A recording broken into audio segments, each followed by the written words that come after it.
जय हिंद साथियों। तो आज से हम स्टार्ट कर रहे हैं ये जो RWA की येलो बुक है, जो सेकंड वर्जन है, ठीक है ना। तो चलते हैं इसका रिवीजन करते हैं। तो आज हम पहला टॉपिक पढ़ेंगे, प्राचीन भारत का इतिहास, ठीक है। और इतिहास के जनक हेरोडोटस हैं। इन्होंने हिस्टोरिका नामक पुस्तक लिखी। प्रागैतिक काल, इस काल का कोई लिखित साक्ष्य उपलब्ध नहीं है, केवल पुरातात्विक साक्ष्य उपलब्ध हैं, ठीक है।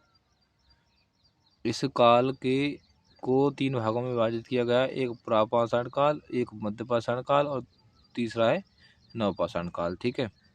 और आग का आविष्कार कब किया गया था? तो आग का आविष्कार प्रापाषाण काल में किया गया था। और पहिए का आविष्कार नवपाषाण काल में, कृषि का आविष्कार नवपाषाण काल में, और मनुष्य के घर बनाने की प्रवृत्ति नवपाषाण काल में सीखी, ठीक है। मनुष्य ने सबसे पहले कुत्ते को अपना पालतू पशु बनाया है। प्रापाषाण काल में मानव की जीविका का मुख्य आधार शिकार था। प्रापाषाण काल में पत्थर के औजार सबसे पहले पाए गए थे।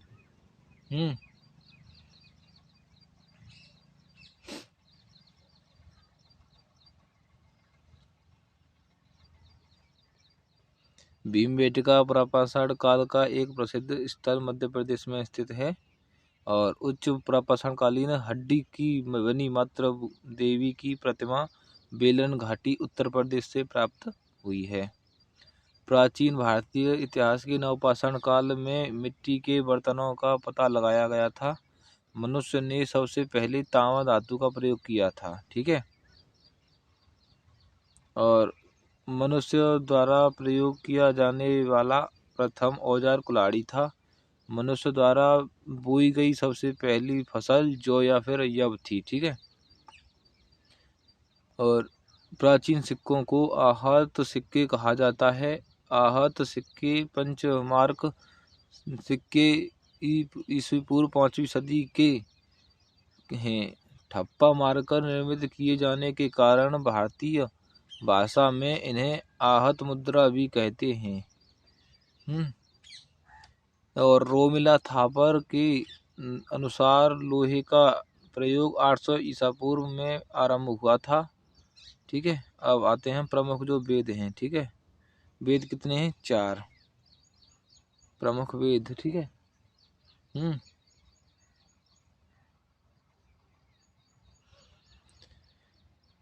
और भारत के सबसे प्राचीन ग्रंथ वेद का शाब्दिक अर्थ है ज्ञान। और वेदों की कुल संख्या कितनी है? 4। एक ऋग्वेद, एक यजुर्वेद, एक सामवेद और एक अथर्ववेद, ठीक है।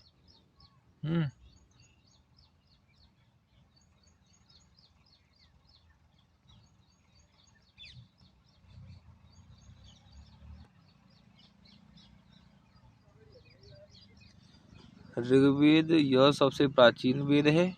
ऋग्वेद में 10 मंडल और 1028 सूक्त हैं तथा लगभग 10,600 ऋचाएं हैं, यानी कि मंत्र। ऋग्वेद की 5 शाखाएं हैं। ऋग्वेद में 25 नदियों का उल्लेख भी मिलता है। ऋग्वेद में 1 बार गंगा की नदी तथा 3 बार यमुना नदी का नाम लिया गया है, ठीक है।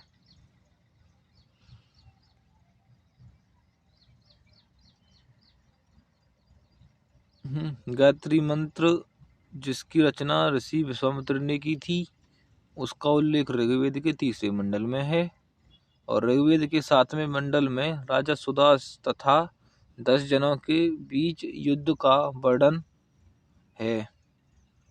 इस युद्ध में राजा सुदास की जीत हुई तथा यह युद्ध परुष्णी नदी, वर्तमान रावी नदी के तट पर लड़ा गया था। देवता सोम का उल्लेख 9वें मंडल में है। यजुर्वेद, यह वेद गद्य व पद्य दोनों में लिखा गया है। यह कर्म कांड प्रधान था, ठीक है।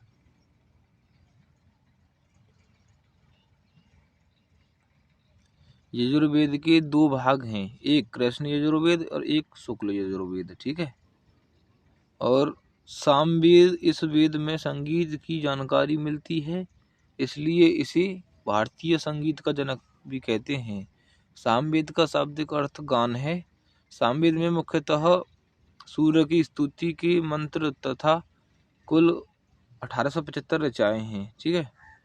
अथर्ववेद वह वेद है, यह वेद सबसे बाद में लिखा गया, इसे अथर्वागिरस वेद भी कहते हैं। इस वेद में जादू, टोना, तंत्र, मंत्र, चिकित्सा, विवाह तथा लौकिक जीवन का उल्लेख है। और अथर्ववेद को ब्रह्मवेद भी कहा जाता है। अथर्ववेद को पिप्पलाद एवं शौनक, ये दो शाखाएं सर्वाधिक प्रचलित हैं।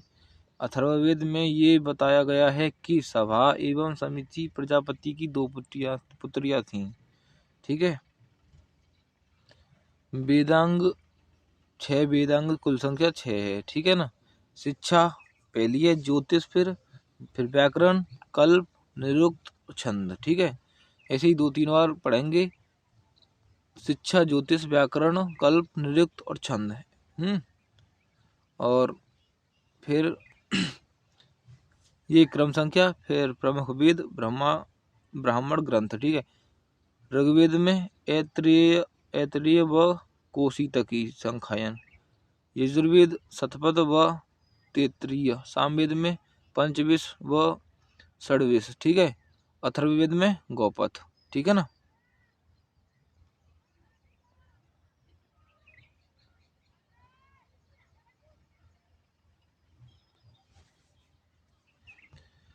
पुराणों की कुल संख्या है 18।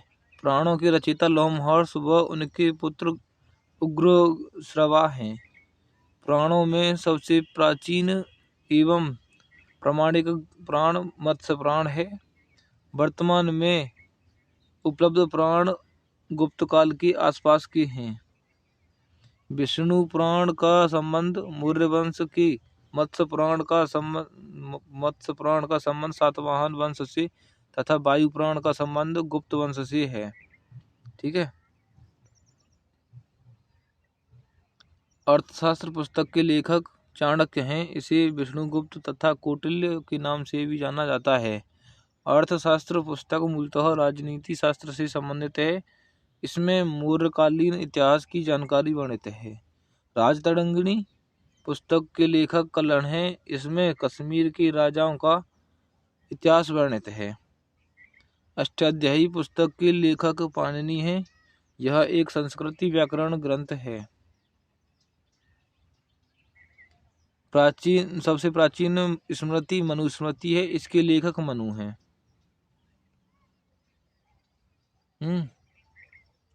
सबसे प्राचीन ग्रंथ स्मृति मनुस्मृति, इसके लेखक मनु हैं। और कथा सरित सागर रचनाकार सोमदेव, साहित्यिक कृति मूल रूप से संस्कृत भाषा में लिखी गई है। तमिल भाषा में सबसे प्राचीन महाकाव्य शिल्पादिकारम जड़ित पायल 5वीं-6वीं शताब्दी ईस्वी में इलंगो आदिगल द्वारा लिखा गया था। ठीक है।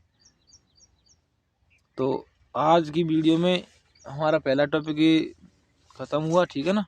और कल वाली जो वीडियो होगी उसमें हम सिंधु घाटी सभ्यता या हड़प्पा सभ्यता को पढ़ेंगे। ठीक है। यानी कि कल या फिर नेक्स्ट वीडियो जो आएगी, आज आए कल आए, उसमें हम सिंधु घाटी सभ्यता या हड़प्पा सभ्यता को ले देंगे। ठीक है।